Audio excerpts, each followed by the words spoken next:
Refonte de l'éducation nationale.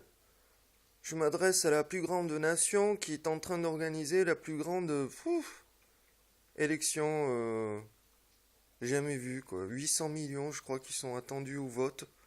Hallucinant le truc. Donc, l'éducation.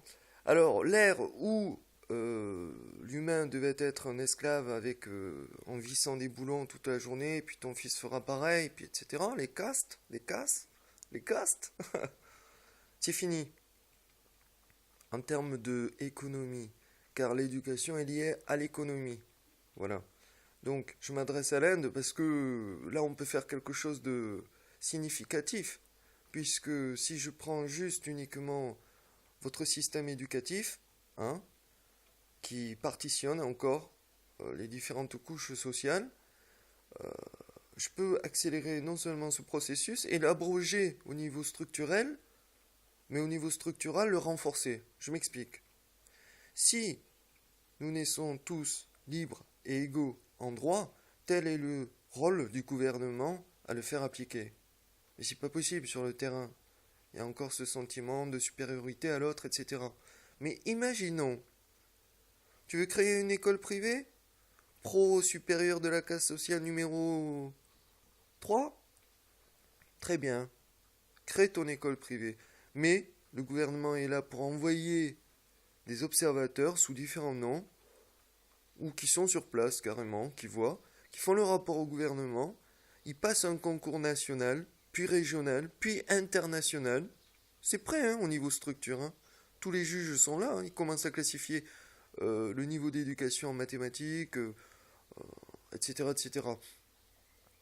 Donc il ne faut pas grand-chose. Donc imaginez un pays comme l'Inde, avec 1,3 milliard d'humains, de cerveaux, que toutes les écoles privées ou nationalisées, on va dire ça comme ça, comme en France, passent le même concours.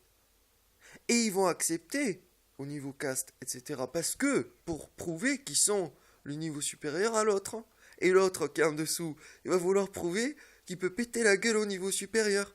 Et ça, zéro mort, zéro manifestation, tout est concentré sur l'éducation. L'expérimentation en Corée du Sud, où ils ont 14 heures d'éducation, est terminée, je l'abroge, ce sont des zombies. Vous allez voir en 2021, si je fais péter en 2021, ce sont des zombies. Ils vont se foutre à poil, hein, et vont péter toutes les vitrines, machin, tout ça. Tout ce qui a un rapport avec l'image, le miroir, ils vont tout péter. 14 heures d'éducation. Enfin, à leur façon, hein, très critiquable. Hein. Voilà quoi. Donc, les gens, ils se regroupent en masse, hein, et ils ont ce besoin de faire les choses en commun. Ça s'appelle les rituels. Moi, je fais des rituels tout seul, là. Je me sers de la propulsion de la lumière contre le mur blanc pour pas griller mes petites boutures.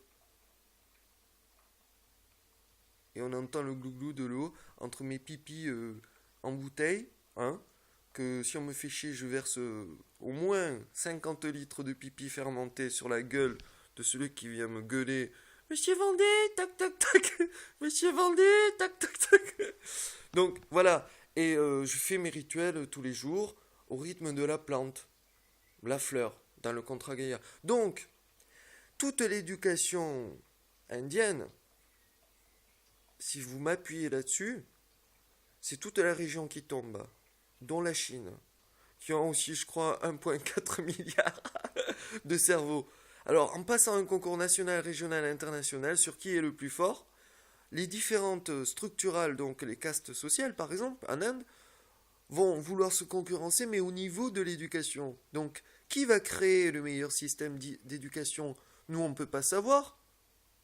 On ne peut pas faire de l'empathie dans chaque famille, dans chaque être humain. Ce sont les mini-groupes qui vont créer des systèmes éducatifs vers un point commun, le concours national annuel, régional annuel, international annuel. Ça veut dire que le numéro 2, les 3 premiers sont les plus forts d'un pays, affrontent les 3 premiers d'une région, donc le numéro 3 du concours national peut remporter le concours régional, par exemple.